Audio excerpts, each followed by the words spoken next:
Assalamualaikum warahmatullahi wabarakatuh. Kami dari kelompok 6 akan mempresentasikan tugas makalah kami yang berjudul Peperangan Puputan Margarana.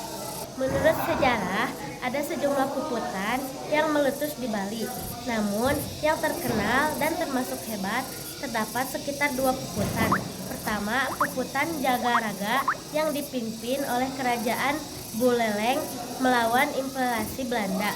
Strategis puputan yang diterapkan ketika itu adalah sistem tawan karang dengan menyita transportasi laut investasi Belanda yang berdasar ke pelabuhan Buleleng.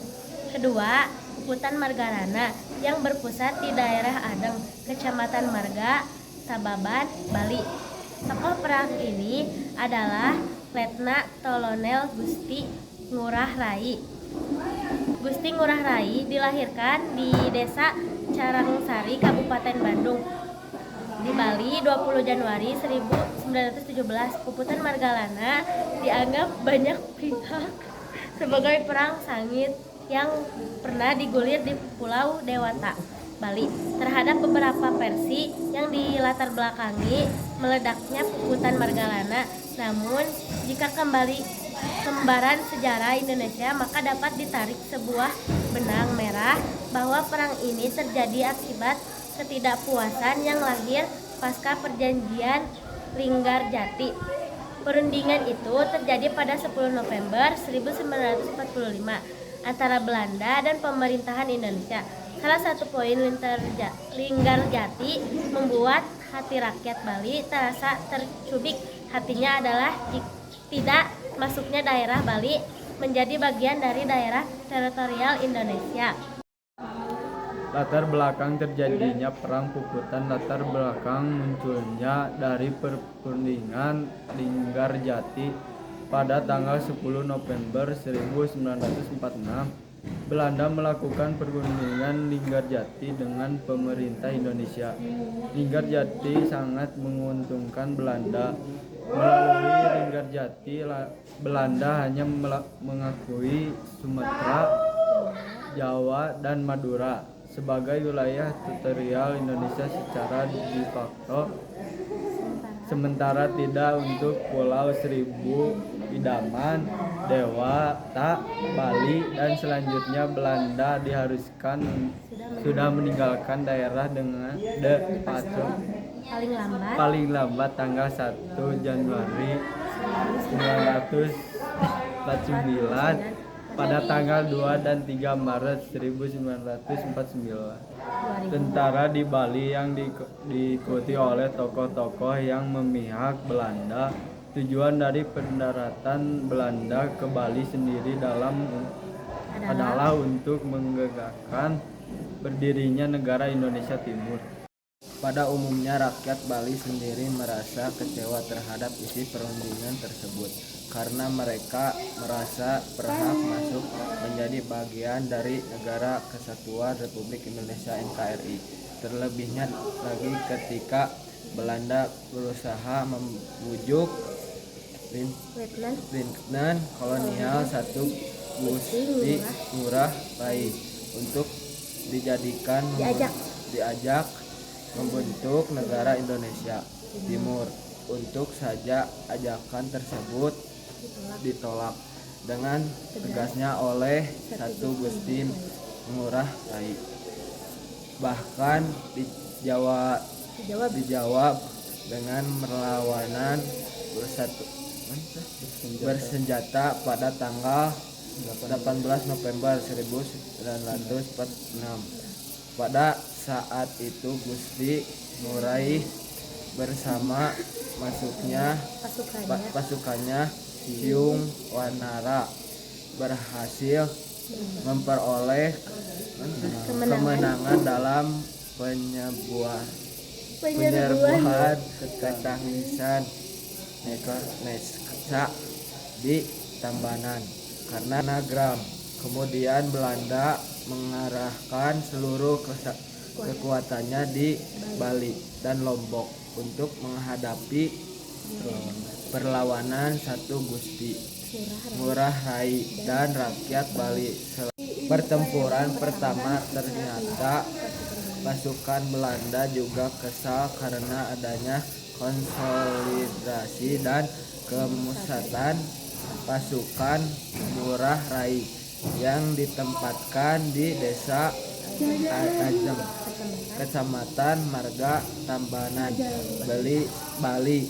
Setelah berhasil mengumpulkan pasukannya dari Bali dan Lombok, kemudian Belanda berusaha mencari pusat kedudukan pasukan Ciung Wanara. Tujuan Perang Puputan mempertahankan Pulau Bari dari kolonialisme Belanda.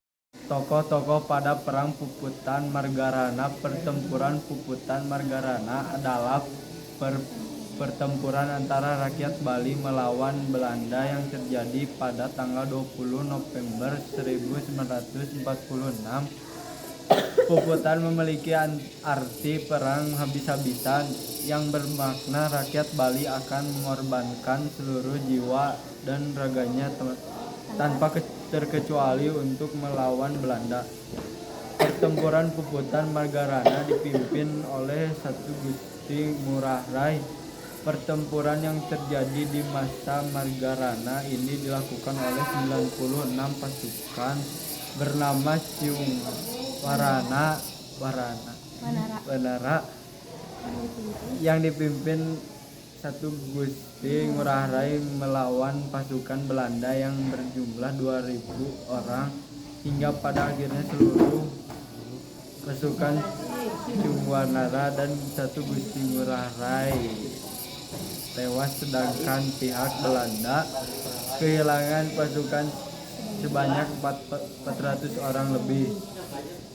Dampak Perang Puputan Margarana, rakyat Indonesia bisa segera terbebas dari penjajahan Belanda. Perang banyak memakan korban jiwa dari pihak Indonesia, memudahkan Belanda untuk membuat negara Indonesia Timur. Nilai-nilai yang dapat diambil dari Perangan Puputan Margarana: sikap rela berkorban untuk kepentingan bersama, sikap pantang menyerah seperti yang dilakukan Satu Gusti Ngurai, menghargai semua upaya yang telah mempertahankan nyawanya demi kemerdekaan negara Indonesia. Kesimpulan Perang Puputan Margarana adalah perang habis-habisan yang terjadi pada tanggal 20 November 1946. Pada saat itu, Gusti Ngurah Rai dan pasukannya Ciung Wanara melakukan long march ke Gunung Agung, ujung timur Pulau Bali. Pasukan pemuda Ciung Wanara yang saat itu masih belum siap dengan persenjataannya tidak terlalu terburu-buru menyerang serdadu Belanda. Mereka masih berfokus dengan pertahanannya dan menunggu komando dari Satu Gusti Ngurah Rai untuk membalas serangan. Begitu tembakan tanda penyerang diletuskan, puluhan pemuda menyeruak dari ladang jagung dan membalas sergapan tentara Indeks Civil Administration atau disebut NICA. Bentukan Belanda dengan senjata rampasan, akhirnya Ciung Wanara berhasil memukul mundur serdadu Belanda. Perang sampai habis atau puputan inilah yang kemudian mengakhiri hidup Gusti Ngurah Rai. Peristiwa inilah yang kemudian dicatat sebagai peristiwa Puputan Margarana. Malam itu pada 20 November 1946 di Marga. Sekian presentasi dari kami. Mohon maaf bila masih banyak kesalahan. Wabillahi taufiq wal hidayah. Assalamualaikum warahmatullahi wabarakatuh.